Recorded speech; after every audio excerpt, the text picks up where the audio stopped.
Well, I think accountability plays into it a lot too.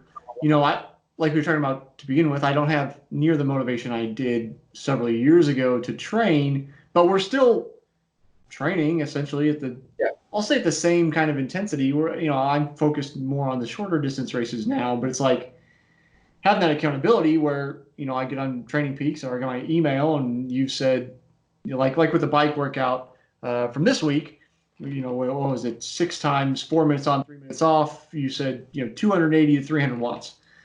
And if you had just said high threshold, I probably would have been maybe 270 and been like, that's good enough. 270, 275. Mhm. But you were like 280 to 300. So it's like that feeds into my kind of, I've always had, I don't know if it's a need for approval, but I, I've always done well with somebody saying, you know, jump and I say how high, and you say 5 meters, and I say I'll give you 5.5. I don't quite understand. I don't know that I understand all my own motivations, but I know that I respond well to that. So having that accountability is like crucial for me in terms of still continuing to move forward. And I know like with the run this morning, we're kind of working on starting to work into 10K speed. We've done a couple other workouts where I just felt like crap. Starting with the speed stuff, but it's like our initial things. And then this morning, like felt much better. Mhm. Legs are moving a lot smoother at higher pace. Lungs aren't working as hard, and I just feel good moving fast, which And is kind what of you my whole like, point. yeah, That's my and I'm whole not point of the surprised shorter because distances. Is like I like feeling good going fast. yeah, and for you, basically what we've done in the last couple of weeks is come from kind of general to more specific Right. because the event which it's not canceled yet, is it? Kansas City, Yeah, it's postponed. it is postponed until Yeah, when? didn't say. Didn't say. Yeah. Okay, well, you're gonna have to go through that whole process then. What's going to be next then? Well, I Yeah, I always had do. I always do poorly at Kansas. Like the last, I don't know. Ever since they introduced the elite amateur wave, I've done poorly. Like the year I was dealing with, like my dad had cancer, and I was like doing chores for him all that week, and I was totally zonked out. mhm. The last year I had the flat tire the first 4 minutes into the bike. Like it's just consistently terrible. So I don't really Yeah, care about I the think we race. talked It's about just that it's just a before. scrub race to me. Like And go out now and do this. something. Yeah, and now this. Well, one thing with you is, as you mentioned, you're not training quite as much as you used to. Right. I'm not And going out for 5 hour rides on Sunday with a half hour run afterwards. yeah, and we're replaying, with not being able to swim, you've replaced that with some kind of chill time, which I have no Yeah. problem with. Right. But you can, relative to your history, you know, you're not you have no risk. And one thing we should talk about is the risk of overtraining and hard workouts right now. But because I've thought about that with the athletes I work with, is how hard should you be working right now? Right. And we'll get. I think we should get into that because I think that's important. But for you, I mean, with what you're doing, you're not you're not depleting your immune system with what you're doing because your history, I mean, has had such higher periods of higher workload Right. that your body is not gonna go into immune system depletion because of what you're doing now. Right. But you can maintain a really nice quality of those workouts and hitting those types of targets. Well, So I think and that'll I get well feedback for you, too even with when we work hard or work through a new period. I get feedback in terms of I just get zonked. I'm tired. I start feeling like I need to take naps. I don't want to work. I have other work around the house to do, like stripping paint off doors and like doing oh yard you work. I didn't know you did that kind of stuff. I'm gonna have to get you over here, man. Okay. Yeah, I've got a whole because I've got the lead paint in my house, so I'm stripping like the door behind me here is dark because I've stripped it and refinished it Mhm. and stained it. It was this like tannish color that the trim is, um, but there's lead paint at the bottom, so I've got all my PPE, the face mask, and the in the suit. Yeah. I've got a tent set up in the garage, and I've got HEPA Oh filter my. vacuums attached to sanders and all kinds of stuff to. So for those listening, I live in a 1930s Tudor, and I'm trying to restore it to more original condition. Cool house though. Very cool house. Yeah, so old house, so it's got old house problems. Um, but I try to devote time to doing that. Yeah. Like with the sanding, because I work out, I say, okay, I can only be in the tent sanding an hour a day. Like if I go longer than that, I'll get too exhausted. And if I don't want to put that hour in, I know I probably am just either like right now in this transitory period where we're trying to work into higher energy expenditure, where we're doing higher and it's move from base to build phase, and or I'm just overtraining. So I get that feedback pretty easily. But you and I talk about those things. How do I feel and like all that kind of stuff pretty often. Not everybody has that. So if you don't have that, Yeah. that's where a coach is invaluable. Yep. I know. I totally agree. So like for you, like with Kansas City being canceled, have you thought about for you like how that affects things, season wise? No, I mean, not really. Kansas City doesn't really affect my fitness, so to speak.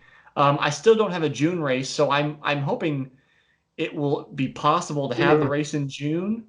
Um, I don't want it to be in July because I like the race in Joplin, and I think I'm gonna possibly give some product for swag bags for that race this year, and the Okay. nationals in Okay. August.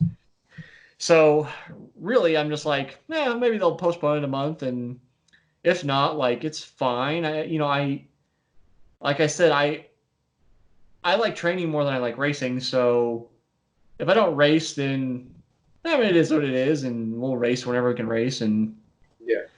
maybe that's tough too because we got vacation planned. But maybe we'll push the season farther into September, October, and do some cross country races, some open races. Yeah. That I can get in, race with some collegiate guys, or who knows.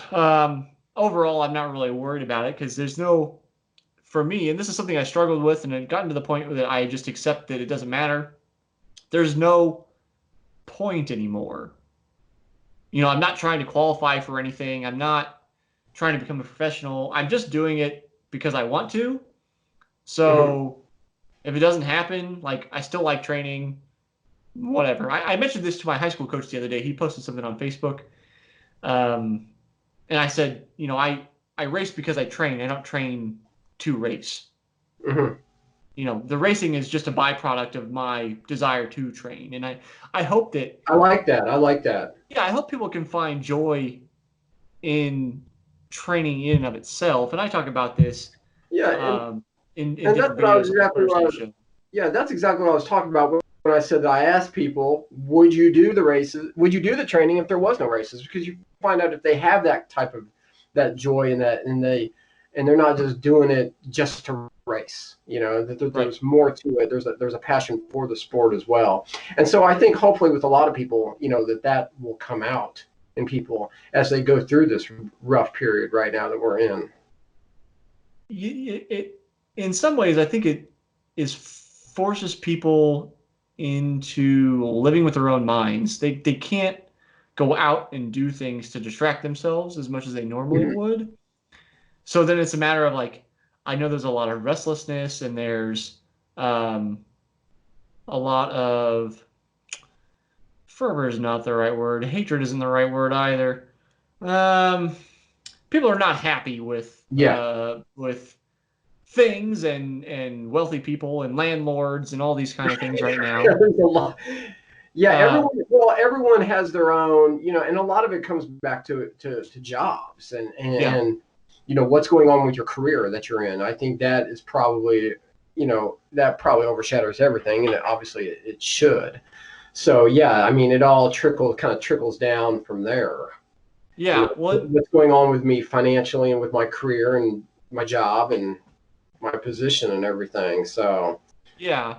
And this is something this is really topical right now. But I had shared the post you made the other day on your CPA Facebook page.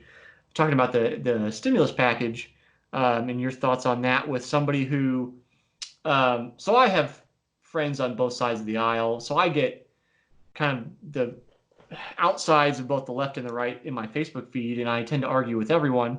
Hmm. Um, so I had one friend talking about basically that landlords are leeches, and I was like, that doesn't even make sense.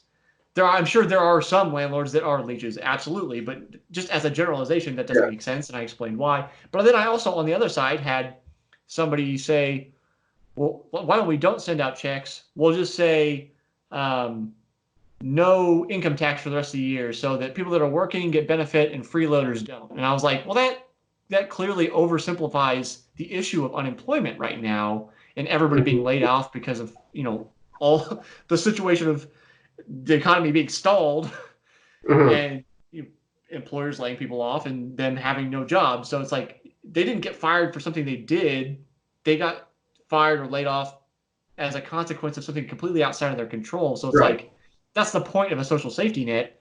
So I was like, I disagree with both of these positions. So I kind of wanted to ask you, and for if you mind sharing for No, the please. record, kind of your thoughts on your take with the stimulus and why it hurt so much to agree with Bernie. Well, here's my thing. Okay, so and I don't come from one side of the aisle or another. I have voted for both sides, and I plan to vote for both sides in the future. Um, I kind of wish we did not have a two-party system, but that's a completely different subject. Here's so just professionally speaking on the stimulus, I would say I don't agree with the checks that are going out, and I'll tell you why. There are fortunately some people in this world, some people in the United States who are financially not going to be affected by what's going on. And I'll Right, be honest with you and tell you that in my scenario, for me personally, I don't, for example, I don't see my family, God bless, being affected financially by right, this. right, Um, so the fact that they're sending me a stimulus check, it's just like a big gift. I mean, I don't right. have, it's not going to go towards anything essential. I'm going to be able to meet my essential needs, and there's going to be a lot of people like me. So a big chunk of the 2.5 trillion is going to go to people who don't have an immediate need right now, who Right. aren't affected by it, fortunately. So I think there's just some unnecessary spending right now. For those who do need it, I think that's great that they're getting it. But I think we would be better off spending our money on unemployment, because the people who lose their jobs or lose hours within their jobs are the people who need the help the most. And Right. they're going to need a lot more than whatever this stimulus check is. Because the stimulus check, if you're using it to meet essential needs, is only going to be like, how long is that going to be? I Well, in mean, some cases, that may $1,200 like that may cover a month's rent and a maybe month, change. and that's Like, great. But unemployment covers you much right, more, much longer. So my thing was, you know, uh, fill up the unemployment system as much as possible, and do this through unemployment, and make sure people are absolutely whole with what they lost from their previous position, and that we make sure that it's funded well enough that the unemployment lasts longer than it typically might have. So everyone who's losing, I just think the money should have gone into that. I mean, with right, 2.5 trillion, I think that it would have been better off going into that. Also, I think that part of being able to maintain your employment is that your employer can pay you and has money to do that. There's a lot of money going into there's a lot of money that's going to go into the hands of small business owners relatively efficiently and quickly, so they say. We'll see how that actually plays out. right. But that helps businesses obviously keep their doors, small to medium-sized businesses keep their doors open. I totally agree with that. I get that. You got to keep the doors of the businesses open. Um, so I'm glad that that's in there. Big business, I don't think anyone says, "Oh, I like bailouts." I don't think anyone wants to see them happen. Aside from the Um, businesses themselves, yeah, I mean, but it again, it comes down to the workers and to right, the average middle class and below worker who's at these jobs. And if the airline is the big one. The airline and the restaurants are the big ones, and there's so many middle to lower income workers who we need to keep them whole. And through bailouts, I agree that those, unfortunately, need to happen for them. So Yeah. I'm glad that that's happening as well. So but I think if you were to take the economic stimulus checks out of the mix, you got a package. One thing I think about is where are we at 5, 15, 25 years from now on this, and our debt and what's passed along. Right. I mean, it's a ridiculous amount of money. And yes, we have to do it because we cannot go into a depression right now. We cannot go into a depression because if we go into depression, when like the left side of the aisle says we got to put all this into healthcare because if people aren't healthy, it's not going to matter what the economy's like. And then the people on the right say, well, if the economy's not stable, we can't help the people on the left because the healthcare system will collapse. And you know what? They're both right. They're going hand in hand. I think what's harder to understand is that you do have to have a stable economy in order to help get people healthy. I think that one is harder to understand and to comprehend and for a lot of people to get a grasp on. But just think about it. I mean, if we're in a depression, I mean, if you have the coronavirus and you have underlying health conditions and we're in a depression, I mean, you're already not in a real good place to begin with. If we're in a depression, I mean, your ability to get healthcare is going to be substantially cut. So you do got to have to balance between we've got to keep the economy going, but we also do obviously need to fix our this virus issue at the same time. So I think the stimulus package is really good for the most part in doing this. Hopefully it gets passed. It's my understanding that it's going to be delayed a little bit because apparently there's a rogue congressman who's going to force a vote rather than he's going to force a roll call vote, which means a lot of politicians are going to have to head back to Washington now. Mm-hmm. To where previously they were just going to do it on a voice vote in the House of Representatives. So it's going to be delayed, but it is going to pass, and it is going to help the economy. I think the market's still going to struggle for a while. The stock market's still going to struggle for a while until the virus is under control. People are not going to be it's just hard to be confident right now in this scenario with what's going on.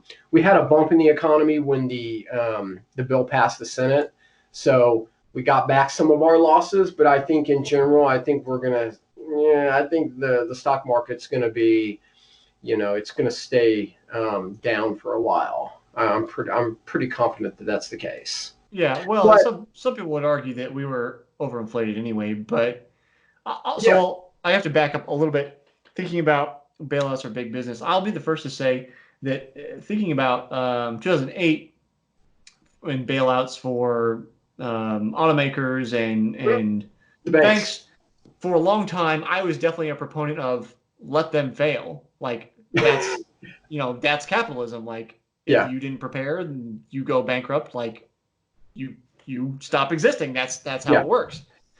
So I think people have struggled with that. But then my staunchly Democrat father was like, you have to bail them out because you need people to have jobs. Because if you lose all those jobs, then you made things worse. Mm-hmm. So it's like it's a balance. But I also think about, and I think you mentioned this in your post, specifically now with the bailouts that.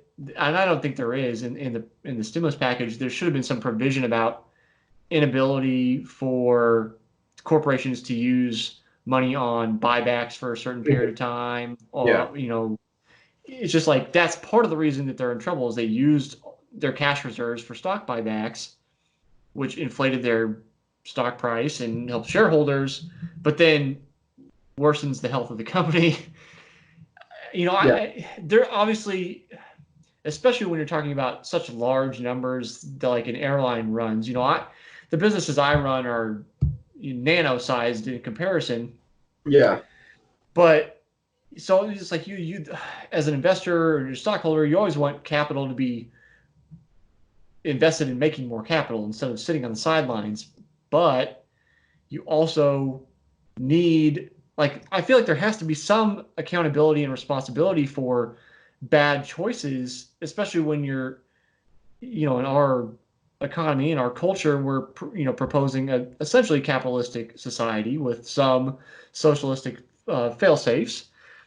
It's just like there has to be punishment for bad actions at some point, Yeah. or restrictions. And you can't, because otherwise, then it is just a matter of we'll do whatever we want, and we're big enough the government will bail us out if we screw up. And you can bank on that as a business strategy, which is not right. Yeah. Well, the bill has it. It has oversight. Yeah, I mean, it has some oversight in terms of. I was glad that it had, as far as I know, oversight for like any of Trump's businesses can't benefit. Yeah. I think any of the Congress members, Yep. family, them personally can't benefit from the stimulus. I think that's more than reasonable. Um, which actually leads me to a different question. Hmm. And this takes us back in history, and I'm going to be a little fuzzy on the details, but I know.